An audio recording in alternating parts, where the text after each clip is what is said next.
पूरे संसार में किसी से भी हमारी दुश्मनी ना हो। अब ये सब कैसे होगा? तो बोले नंबर 1, निरंतर जो नाम जप करता हुआ मालिक से प्रार्थना करता रहता है। मालिक कौन? अपने इष्ट से, कि हे प्रभु मुझे ऐसी सामर्थ्य दो कि कोई भी विषय मुझे परास्त न कर पावे और पूरे संसार में मेरा किसी से भी द्वेष न हो। अद्वेष्टा सर्वभूतानाम, गीता जी भी कह रही, अद्वेष्टा सर्वभूतानाम, किसी भी भूत प्राणी के प्रति हमारा द्वेष दोष भाव ना हो। पहला, निरंतर नाम जप और प्रभु से प्रार्थना। इसमें लिखा है मालिक से प्रार्थना, अपने स्वामी श्री हरि से, इष्ट से प्रार्थना कि मुझे ऐसी सामर्थ्य। प्रार्थना में बहुत सामर्थ्य। अरे बहुत सावधानी की जरूरत है। किसी के प्रति जरा सा भी दोष चिंतन, जो भजन जिनका एक तार चलता है, बड़ी बाधा खड़ी हो जाती है। श्री रूप गोस्वामी जी लीला चिंतन कर रहे हैं, उसमें दिखाई दिया कि प्रियाजू पुष्प चयन कर रहे, ये पुष्प तो लालजू गोदी में उठा लिए, प्रियाजू ऐसे पुष्प का गुच्छा ले रहे, एक हाथ से डाल पकड़े हुए। लालजू ने देखा कि सुरक्षित डाल पकड़े प्रियाजू नजदीक की छोटी कुंज में, तो छोड़ दिया तो प्रियाजू ऐसे और लालजू आनंदित हो रहे हैं। पूज्य श्री रूप गोस्वामी को भी हंसी आ गई कि लालजू को ऐसा विनोद सूझा। इस समय अत्यंत सुकुमार प्रियाजू डरप रही है। फिर लालजू ने अपनी गोद में ले लिया, फिर उनका शमन हुआ। जिस समय वो हंस रहे थे उस समय एक संत जा रहे थे जो लंगड़ा के चलते थे ऐसे ऐसे, और वो ऐसे अर्ध निमीलित नेत्रों में ऐसे हंस रहे थे। उनको दृष्टि गई कि अरे भगवान ने मुझे लंगड़ा बनाया है तो हंस रहे हैं। हम तो समझ रहे थे बहुत बड़े महापुरुष हैं और ये हमारी हंसी कर रहे हैं, ऐसा कैसे हो सकता है?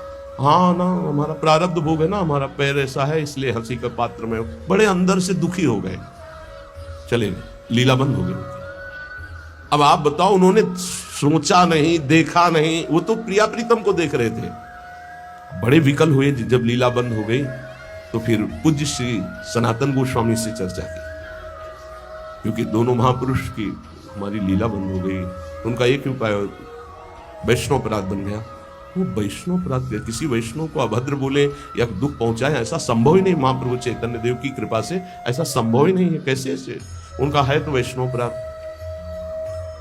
अब ये विचार हुआ कि कैसे जाना जाए कि किससे अपराध बना, कैसे जाना जाए? जब किया ही नहीं प्रकट में तो जाना कैसे जाए? तो बोले कोई वैष्णव दुखी हो गया है तो वैष्णव सेवा की जाए, आसपास के जितने संत सबको निमंत्रण दिया जाए, पता चल जाएगा, सबकी जूठन पाई जाएगी तो शायद पुनः अपराध कोई हुआ हो जाने अनजाने में तो उसका मार्जन हो जाएगा। ऐसा हुआ। आसपास के सब संतों को निमंत्रण दिया गया। वैष्णव जे भी उनके पास निमंत्रण गया तो नाराज होके बोले, पहले तो उपहास करके हंसी उड़ाते हैं, फिर निमंत्रण देते हैं, हमें नहीं जाना। तुरंत सूचना है कि वो नाराज है। अरे तुरंत गए पूज्य श्री रूप गोस्वामी जी और कहा, प्रभु कब हमने आपका उपहास किया? उनका आप प्रभु प्रभु आप कर रहे हो। उस दिन हम जा रहे थे और जैसे हमारा भगवान ने पैर ऐसा कर दिया तो झटका मार के चलते तो आप हंस रहे थे। तो अब मुझे तो याद ही नहीं कि आप कब निकले और हम कब हंसे। तो उन्होंने समय बताया कि अमुक दिन उस समय। अच्छा, तो उनका प्रभु ऐसे बतानी नहीं चाहिए पर आप नाराज हैं इसलिए बता रहा हूं।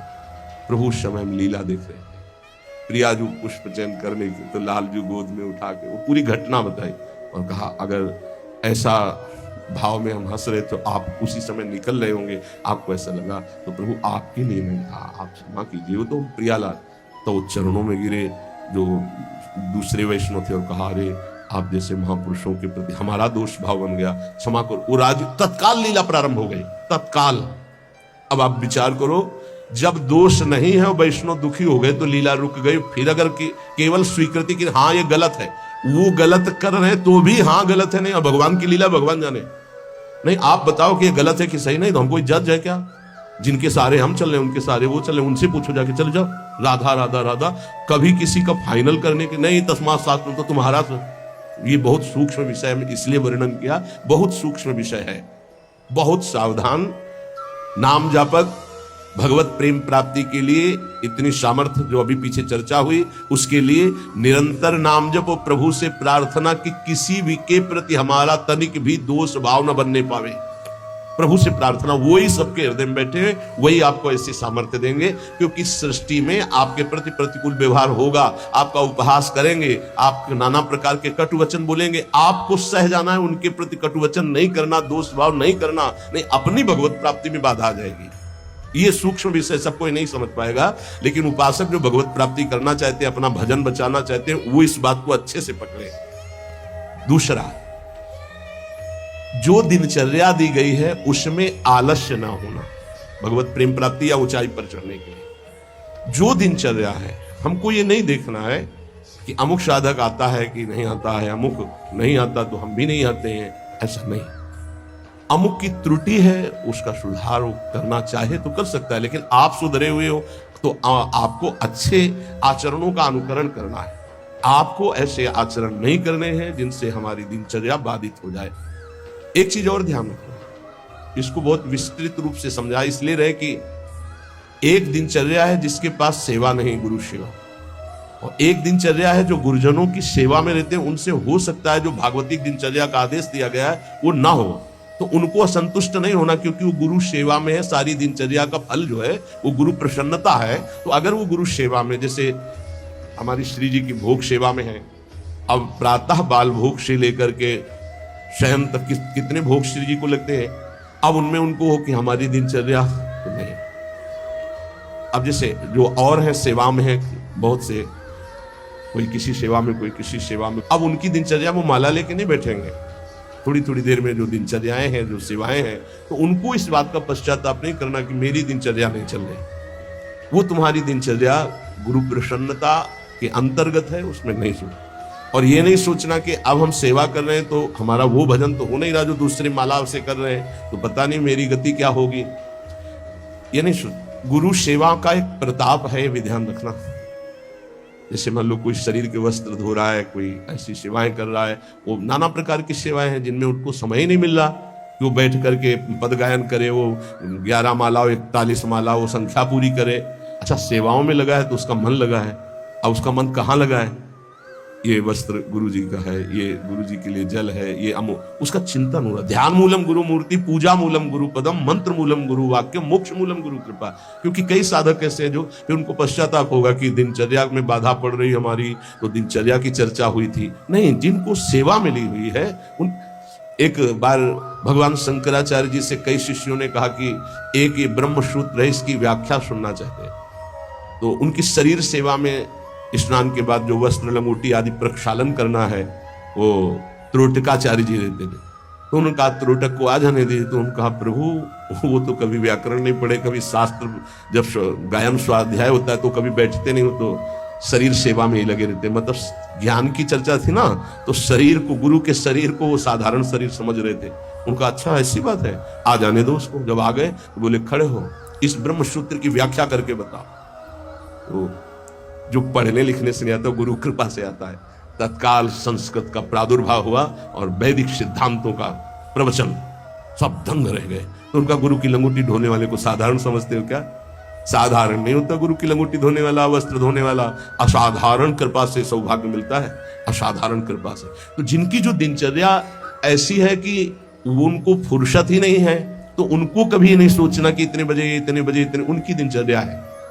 तो ये चीजें ध्यान रखना है उपासक को। प्रमाद में हमें दिनचर्या में बाधा नहीं पहुंचानी, प्रमाद युक्त हमारी दिनचर्या नहीं होनी चाहिए। यदि गुरु सेवा, इष्ट सेवा में हमारी जो गुरु की अन्य साधकों के प्रति बताई हुई दिनचर्या उसमें बाधा पड़ती है, तो वो बाधा नहीं मानी जाएगी आपकी। दूसरा जो अभी वर्णन किया, गुरु प्रदत्त दिनचर्या में बाधा नहीं होनी चाहिए।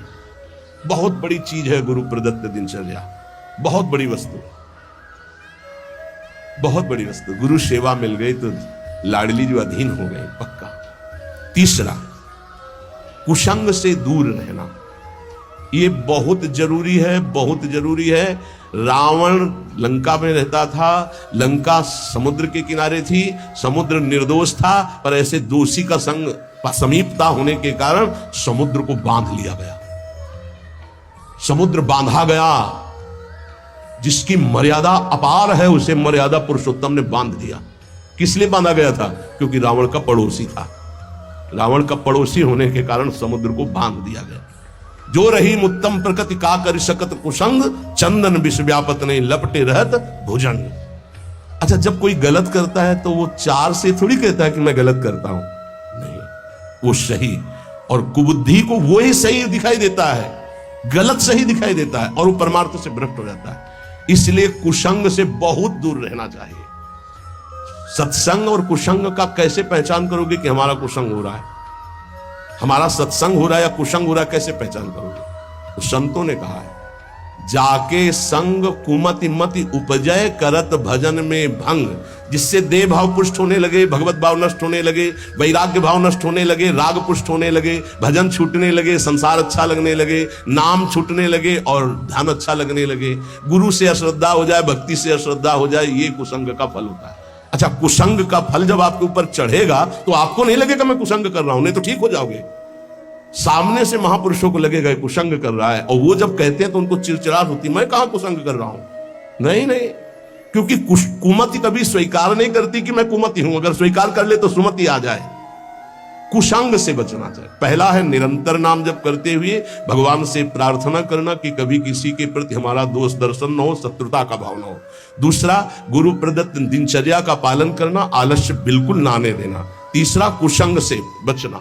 और चौथा, उन ग्रंथों से, उन प्रवचनों से, उन किस्से कहानियों से, उन चित्रों से बचना चाहिए जिनसे हमारा भगवत भाव नष्ट होता है। जैसे कल एक प्रसंग में प्रश्नकर्ता कह रहे थे कि हमको उपदेश मिला है कहीं से, बस श्वासों के आने जाने पर ध्यान दो, बस इसी से परम पद मिल जाए। यार श्वासें तो वैसे चल रही हैं, आने जाने के ध्यान का मतलब क्या रहा?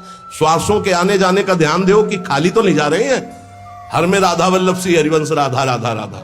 जैसे कल आपसे कहा था, नाम रूप लीला धाम से हटा दे वो कुसंग होता है। बेचारा पर हमका थोड़ी श्रद्धा है हमारे प्रति, बोले श्रद्धा ही तो लाई है आपके पास, तो हमका आज से राधा राधा नाम जप कर और प्रभु का जो रूप ध्यान में तुम्हारे प्रिय लगे, राम रूप, कृष्ण रूप, हरि रूप, जो भी, तुरंत ध्यान कर, उनके ध्यान में लग। ये बिहारी जो राधा रमन जो राधा वल्लभ जो साक्षात भगवत प्राप्ति के लिए ही तो विग्रह रूप धारण करके प्रकाशित हो रहे। कभी कभी जिसे हम सत्संग समझते हैं वो कुसंग बन जाता है, इसको ध्यान से सुनना। इसीलिए रोज सत्संग में घुमा के आ जाती है बात कि इष्ट मिले और मन मिले, मिले भजन रस रीति। अरे भगवान शिव नाम जप करते हैं, सनकादि नाम जप करते हैं, वो परमात्मा निराकार है, साकार है, सगुण है, निर्विशेष, पूरा का पूरा आपको समझ में आ जाएगा। फिर उनको समझाया कि गुरुदेव साकार है कि निराकार, जो उपदेश किए थे। बोले साकार है। प्रणाम करते हो? हाँ। माला पहनाते हो? हाँ। तो गुरुदेव की पूजा हुई कि नहीं? बोले हाँ हुई। तुमका गुरुदेव मूर्त है कि अमूर्त? बोले मूर्त। तुमका मूर्ति पूजा हुई कि नहीं? बोले हाँ हुई। तुमको फिर काहे परेशान हो? समझे नहीं आता है। अरे भाई, बहुत संभल के, बहुत संभल के, शास्त्रों में जो लिखा उसको समझना के लिए बहुत पवित्र बुद्धि चाहिए। परमात्मा निराकार भी है। कैसे निराकार है? देखो आकार खंबे का इसमें है कि नहीं? और जब भावना किया प्रहलाद जी ने कि है, तो निकल पड़ा ना नरसिंह रूप में, तो है ना साकार। वो निराकार रूप से सब जगह हो, पुकारो तो साकार रूप होकर अभी दिखाई दे। वो साकार भी है और निराकार भी है। यहां जल है, इस वायुमंडल में जल है। देखो बोला कहां गीला हुआ। और एक मशीन है, जो उसको ऑन करके रखो तो एक कमरे में 3.5 लीटर 4 लीटर पानी 4-5 घंटे में निकल जाता है, और कमरे में कहीं बूंद नहीं है। बस मतलब जल है, वाणी है। वाणी का मतलब आकाश शब्द है, वायु है, अग्नि तत्व है, इन सब कुछ विराजमान है, लेकिन निराकार दिखाई दे रहा है ना? कहां दिखाई दे रहा? सब साकार रूप में आ जाता है। वही साकार है, वही निराकार, कुछ अंतर नहीं। सबके हृदय में आकार, ये देखो बाहर, और अंदर बैठा हुआ है निराकार। और पुकारो तो आकार रूप के लेके आ जाएगा। राम, तो मर्यादा पुरुषोत्तम कमल नयन रूप धर करके वही आ जाए। वही रूप है, वही अरूप है, कोई अंतर, कोई अंतर नहीं। सब ज्ञान हो जाता है नाम जप से, सब ज्ञान। पर बचो ऐसे उपदेश से जिससे भजन ही ना हो पावे। ऐसी ग्रंथ हैं, ऐसे जैसे भगवान श्री कृष्णचंद्र जी ने गीता जो लिखी है, आप भगवान की वाणी को अपने भावना के अनुसार समझ लिए, लेकिन संपूर्णतया तो भगवान ही समझावे तो समझ पाओगे ना। सोई जाने जे देव जनाई। निंदा स्तुति के विषय नहीं है, पर यह बात है कि पूज्य श्री स्वामी राम सुखदास जी महाराज इतनी सरल भाषा में गीता जी का स्वरूप प्रकाशित किया कि मुझे लगता है कि अपने जैसे मंद बुद्धि वालों को भी भगवान की दिव्य वाणी समझ में आए। स्वामी जी का अवतार इसी बात के लिए हुआ था, गीता जी के लिए, श्री स्वामी राम सुखदास जी, कि साधारण से साधारण आदमी गीता के गूढ़ शब्द को, राष्ट्र को जान जाए। इतना बड़ा विस्तार से अमृत दे दिया गीता जी के भाव का। और ज्ञानदेव जी महाराज, एकनाथ जी महाराज, आद्य गुरु भगवान शंकराचार्य, जो बहुत से बड़े बड़े महापुरुषों ने गीता जी की टीका, हमें लगता है वो इन महापुरुषों की टीका के बाद अब हमको और कौन सा ज्ञान जानना बाकी रहेगा। एक बार एक सेवक वाणी श्री दामोदर दास सेवक जी की, नए नए हम थे तो हमको किसी ने दिया था कि पढ़ना महाराज जी को। हमारा ये काम था गुरु जी से जांच करवाए बिना हम किसी, क्योंकि पता है कि जिस विषय के हमें तो हमारे प्रमाण लगते, तो महाराज जी वाणी जी प्राप्त हुई, वो किसी और। महाराज जी ने जो देखा ऐसे वाणी ली, तब किसी की भी लिखी हुई है तब लव, और तुरंत ऐसे फूल में लपेटा, बोले जाओ यमुना जी पधरा के आओ। और फिर ये वाणी आजीवन के लिए वो बस्ता में बंदी, लेकिन यही ये टीका जो लिखी हुई है ये पास गुरुदेव से, इसीलिए हम जितने भी साधक अपने, हमारे गुरुदेव ने जो पास किया है अर्थ, ये पूज्य श्री आचार्य चरण, बस कोई भी हो गुरु से जो पास, बस वही। तो ये ध्यान रखना कि महापुरुषों ने जो टीका की है वो ऐसे अर्थ नहीं लिखा है। गुरुजनों की दृष्टि बहुत पैनी होती है, अपने बच्चे को कैसे बचाते हैं। ये उन ग्रंथों का अर्थ नहीं पढ़ना जिनको ब्रह्म प्राप्त, भगवत प्रेम प्राप्त महापुरुष प्रमाणित नहीं करते, उन ग्रंथों को नहीं पढ़ना बहुत ही भटकाव है। आपको सच्ची बता दें, वाणी जी को अपने अनुकूल करके अर्थ किया जाता है। वो महापुरुष जो क्षमता को प्राप्त है, चाहे गीता हो चाहे भागवत हो, हमारा किसी से अपनेपन वाला बात की बात नहीं कह रहा हूं। आज तक पूज्य श्री हनुमान प्रसाद पोद्दार जी महाराज के संपादन के किए हुए वाणी ग्रंथ में एक शब्द पर कभी संशय नहीं हुआ। आज तक पूज्यपाद उड़िया बाबा के उपदेश में कभी एक शब्द पर संशय नहीं हुआ। पूज्य श्री स्वामी राम सुखदास जी महाराज के एक शब्द पर संशय नहीं हुआ। जैसे पूज्य स्वामी जी का एक छोटी सी पत्रिका निकली थी ग्रंथ में, गुरु के बिना मुक्ति, स्वामी जी ने जो कहा उसके अंतर की बात समझ। स्वामी जी ने के पास इतनी शिकायतें पहुंची, इतनी शिकायतें पहुंची, रोना धोना और बड़ा विचित्र कोटि का उस समय जिनके प्रति शिकायत हुई थी, तब स्वामी जी ने सभा में कहा था कि तुम जो सुन रहे हो, ये जगत गुरु श्री कृष्ण की वाणी सुन रहे हो, इसको मानो, इसी से तुम्हें परम पद मिल जाएगा। ऐसे बनाने की जरूरत नहीं है जहां ऐसी शिकायतें आ रही। स्वामी जी किस लक्ष्य को लेकर बोले थे? स्वामी जी किसी संप्रदायवाद को नहीं काटे, स्वामी जी किसी गुरु परंपरा को नहीं काटे। स्वामी जी के शब्द थे उस बनावटीपन के लिए, जो बनावटीपन से ठगा जा रहा है, लोगों के जो चित्तों की श्रद्धाओं का मर्दन किया जा रहा था। जब स्वामी जी के पास शिकायतें पहुंची, तब स्वामी जी ने बात कही कि ये जगत गुरु की वाणी है गीता जी, इसको सुनो, स्वीकार करो, जाओ, परम कल्याण ना हो जाए तो बताना, गुरु के बिना मुक्ति। गुरु बनाने की जरूरत नहीं, वचन सुनो, मानो और जाओ। कोई एक शब्द में उसको घसीटो मत इधर उधर, सीधे जिस प्रसंग से महापुरुष बोले उस बात को समझना। तो हमको ऐसे ग्रंथ नहीं पढ़ने, ऐसी किताबें, ऐसे शास्त्रों की व्याख्या, ऐसे किस्सा कहानियां, ऐसे दृश्य, ऐसे चित्र, ये सब ना देखे जो भजन में बहुत बाधक है। पांचवा, किसी भी बहाने से जिसमें महिलाएं नृत्य करती हो वो दृश्य न देखे। भले कीर्तन हो रहा है, भजे भजन हो रहा है, लेकिन जिसमें माताएं बहनें नृत्य कर रही, बैरागी को देखने की जरूरत नहीं है। ये और नौटंकी तमाशा और सीरियल और वेब सीरीज इनकी तो जरूरतें नहीं है, बिल्कुल नहीं। कि खाली समय है, हम बड़ा मोबाइल है स्मार्ट, चाहे जितने स्मार्ट बनो, माया से ज्यादा स्मार्ट नहीं हो। वैसी स्मार्ट गिरी में फंसा देगी तुम्हें कि सारी स्मार्ट गिरी चली जाएगी। बहुत होश में, चेटक, नाटक, नाच, तमाशा, ये सब परमार्थ के लिए बहुत हानिकारक है। किसी बाहरी साधक से पूछा कि मोबाइल में आप, बोले बस गेम खेल लेते। अरे यार, गेम खेलना है तो नाम का गेम खेलो, मंत्र का गेम खेलो, हाँ, वाणी जी का पूरा गेम खेलो। क्या शुरू करो उल्टा चतुरासी जी, आज वह देखिए तो प्यारी रंग भरी, छाण दे माननी मान मन धरी, नागरता की, उल्टा गेम खेलो। अभी देखो आंसू आने लगेंगे तो ये गेम खेलोगे। अगला सूत्र प्रेम प्राप्ति के, अपनी निरख परख स्वयं करते हुए गुरुदेव से जांच करा ले। अपनी अंतर की वृत्तियों को देख लो, जहां कुछ संशय लगे तो जांच करवा ले कि ये वृत्ति सही है या गलत। जैसे बाहरी लोग आके कराते हैं, अब सबे खड़े ना हो जाए वहां जाके कि एकांतिक तुम वहीं से होने लगे। रोज सत्संग में यही तो जांच परख होती है कि आप अपनी जांच कर लो। नहीं तो एक बार कहा कि अपनी दिनचर्या बना के आओ तो इतने कागज आ गए, हम कहा कब तक हम इनको देखेंगे।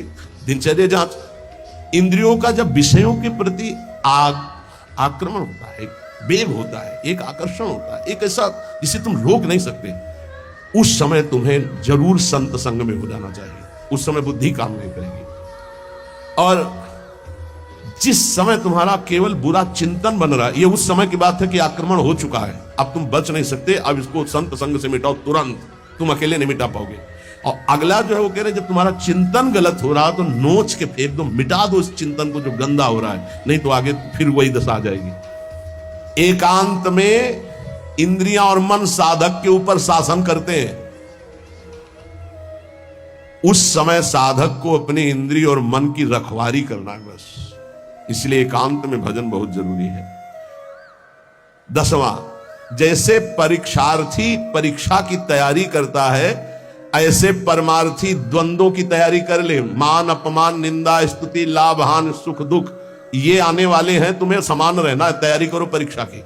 और ये परीक्षा जब होती तब आप समझ नहीं पाते कि आपकी परीक्षा हो रही है, और समझने नहीं दिया जाएगा परीक्षा हो रही। कम से कम परीक्षा में तो बताया जाता है कि कल से पेपर शुरू है, सावधान, तैयारी कर लियो। अपने यहां परीक्षा बताई ही नहीं जाती, बाहर निकले से शुरू हो गई परीक्षा। अब तुम्हारे दिमाग में नहीं कि परीक्षा है तो तुम उससे लड़ पड़े, फेल हो गए, नंबर कट गए। बिल्कुल हर समय कभी भी कहीं भी परीक्षा हो रही। ये बहुत बड़े महापुरुष हैं, कह रहे हैं कि जैसे परीक्षार्थी को अपनी परीक्षा की तैयारी करनी होती है, ऐसे परमार्थी को अपनी परीक्षा की तैयारी करनी। क्या? स्तुति, निंदा, मान अपमान, लाभ हानि, शत्रुता, मित्र, ये द्वंद आएंगे, आपको उत्तर देना इनका, तभी आपकी द्वंद्वातीत अवस्था आएगी। तैयार रहो, रोने की जरूरत नहीं। उसने हमको ऐसा कह दिया, उसने ऐसा किया, उसने, तैयार रहो, परीक्षा हो रही। और उस समय याद नहीं रहता कि परीक्षा हो रही, और जिसको याद रहता है बच के निकल जाता है। बड़े बड़े महापुरुषों को ये परीक्षा देनी पड़ती है, बड़े बड़े महापुरुषों को, ये मत समझो। हाँ, ये द्वंद आएंगे, आपको इनकी परीक्षा देनी, परमार्थी हो। और 11वां, इतना भजन कर लो कि तुम्हारे हृदय में मौत का डर खत्म हो जाए, मृत्यु का डर खत्म हो जाए। 2 प्रकार का डर होता है, एक विचार डर होता है और एक होता है सहज डर। सहज डर सबको होता है। सहज डर जैसे अपने लोग सत्संग में एकदम कोई चीख दे, एकदम ऐसे, इसे सहज डर कहते हैं। ये बड़े बड़े ज्ञानियों को, जीवन मुक्तों को भी होता है, पक्का होता है। जैसे अभी कोई कीक एकदम निकले, एकदम ऐसे हो जाएंगे, अरे सुरक्षित हो, कोई ऐसा नहीं, पर ये सहज डर है। और एक होता है विचार डर। भक्तों में, ज्ञानी महापुरुषों में विचार डर नहीं होता। यही बात जो यहां लिखी है, एक बार स्वामी मग्नानंद सरस्वती जी शैनपुर में बट वृक्ष के नीचे कर रहे थे, तो एक विरक्त महात्मा आए थे, ज्ञानी। तो उनका, स्वामी जी सहज डर कैसे हो सकता है? जब सहज स्वरूप में रहता है ज्ञानी, देह भाव में रहता है, तो सहज डर कैसे हो सकता है? हम आपकी बात नहीं मानते। विचार डर तो होता ही नहीं, लेकिन सहज डर भी नहीं होता। कोई संसारी आदमी वो देह भाव से ऊपर उठे। महात्मा को चौकी लगाओ, वो बड़े सिद्ध पुरुष थे, बड़े, देखो जो भगवत प्राप्त होते बड़े मस्त रहते, बड़े मौजे, उनको किसी की परवाह नहीं होती। एक मस्ती, ऊंची चौकी बैठा। तो उनका कह रहे, नहीं महाराज आप नीचे बैठे हैं। बोले, आप इतना सुंदर ज्ञान की बात करें, आपको चौकी ना मिले, विराजो, बैठ गए। और उनको क्या पता कि सिद्ध महापुरुष लीला हो रही है। तो जो इस शुरू के, तो जो गीद है या जैसे चील है, ये बड़े पक्षी होते हैं। तो एक चील ऐसे बैठा बरगद की सूखी डाल पे, वो खर खर खर ऐसे करती, जो ऐसे आए वैसे हुए, चौकी के नीचे गिरे, चौकी ऐसे हुई, ऐसे गिरी। अरे भाई चौकी संभालो, संभालो, बैठो बैठो महाराज। ये कौन सा डर था? बम तो नहीं गिरा ना। अच्छा, डार गिर रही तो कोई बहुत बड़ी तो गिर नहीं हो, आप देहातीत महापुरुष, डर कौन सा था? हंस दिए। उन्होंने कहा, अच्छा अच्छा अच्छा अच्छा, अच्छे तो थे। उन्होंने कहा, अच्छा अच्छा, परीक्षा हो गई। बोले, इसे सहज डर कहते हैं, ये सबके ऊपर होता है। सहज डर सबको होता है, पक्का सहज डर। अचानक कोई आवाज हुई, सबको पता है, तो वो एकदम डर जाता है। वो डर नहीं है, वो सहज डर है। और एक है विचार डर। भक्त को विचार डर नहीं होता, तो कह रहे इतना भजन करो कि मृत्यु का डर खत्म हो जाए। खत्म हो गया मृत्यु का डर, मरने से जो डरने का भय है वो खत्म हो जाए, तब जानो कि अब हमारा थोड़ा भजन रंग लाया है। सबसे पहले मृत्यु का भय खत्म हो। देख लो, परख लगाओ मृत्यु का डर कैसे। अगर आज शाम तक डॉक्टर कहे कैंसर हो गया तो कैसा लगेगा। मृत्यु पर अगर विजय प्राप्त करनी है तो मृत्यु को याद रखना पड़ेगा। ये बात ध्यान रखो, जिसने मृत्यु को याद किया वो भगवान से चित्त जोड़ा, और जिसने भगवान से चित्त जोड़ा वो मृत्यु पर विजय प्राप्त कर लिया। मृत्यु ऐसी लग रही है, अब उसका उदाहरण तो कुछ है नहीं, पर ऐसे बता रहे जैसे ब्याह की तैयारी होती तो कैसा होता है, हर दोस्त से हाथ मिलाता है हंसता हुआ, मैं मत फूला घूम रहा है, क्यों? क्योंकि उसका ब्याह होगा। लौकिक उदाहरण परमार्थ में फिट ही नहीं होता, पर वो कुछ फूलन जिसे कहते हैं, उत्साह जिसे कहते हैं, वो ऐसा कुछ समझो जैसे माँ के इकलौते बेटे का ब्याह तय हो गया और बारात की व्यवस्था बिल्कुल फिट तैयारी हो रही, उससे देखो नई साड़ी पहने मार फूली फूली जो घूमती है, नहीं घूमती। इससे असंख्य गुना सुख उस उपासक को होता है जिसको मृत्यु का डर खत्म हो जाता है भजन से। ये ऐसा कि जैसे कि कब वो दिन आएगा जब श्रृंगार करके हम अपनी प्रियाजू के पास होंगे और इस शरीर का व्यवहार खत्म प्रियाजू के पास। धन्य है वो घड़ी जिस दिन प्रियाजू की प्रगट समीपता सेवा की और प्रगट व्यवहार खत्म। इसका ऐसा आनंद होता है जैसे उस माँ को अपने बेटे के ब्याह में, उस बेटे को अपनी पत्नी के मिलन की चाह में जो सुख की एक फूलन होती है वो तो एक प्राकृतिक है। इससे अनंत गुना फूलन उपासक के हृदय में होती है इष्ट से मिलने की, मिले हुए भी अनमिल। अब वो जो मिलन होगा वो निरंतर का होगा, इसलिए कितना आनंद। थोड़ी देर सोचो, अभी बात आ जाए कि चलो भाई निकुंज चलो, कौन कौन तैयार होगा? अभी चलने के लिए तत्काल में तैयार वो है जिन्होंने सर्वस्व त्याग करके एकांत में रोया है प्रियाजू के लिए, वो कह देंगे अभी ले चलो इसी क्षण, क्योंकि उनके सिवा मेरा कोई है नहीं और मैं उन्हीं के लिए तड़प रहा हूं या तड़प रही हूं। ये है मृत्यु के डर पर विजय प्राप्त करना। नहीं तो सच्ची कहते हैं कि अगर अभी आ जाए भगवान की, देखो बाहर भी मान राधा केली कुंज के बाहर, चलो बैठो पहले मरो फिर चलो, कौन कौन तैयार होगा? तो बहुत कम तैयार होंगे। असलियत में मृत्यु का डर खत्म हो जाए। देखो हाथ जिसने उठाया हिम्मत से उठाया है और देख लेला।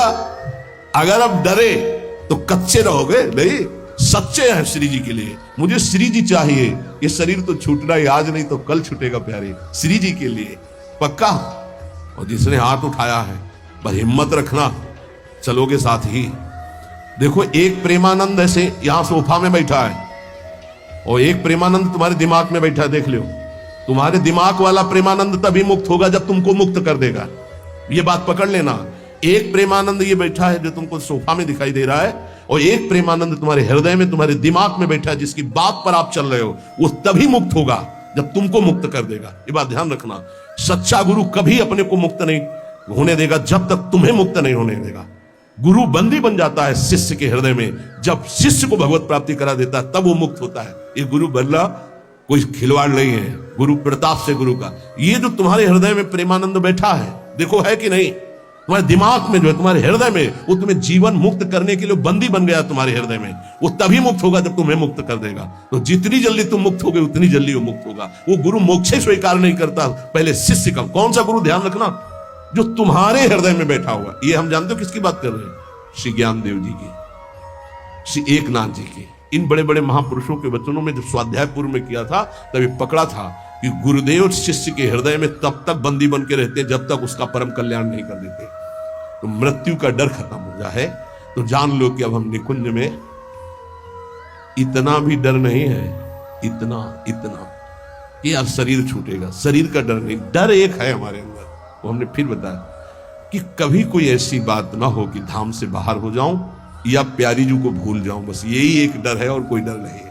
और इसी डर के लिए आचार्य और गुरु से भीख मांगते रहते हैं, याचना करते रहते हैं। हम सब जिस समय संध्या आरती होती है तो एक दोबारे कहते हैं, बिसरी हो ना बिसारी हो यही दान मुहि देहु, श्री हरिवंश के लाडिले मोहि अपनी करिले।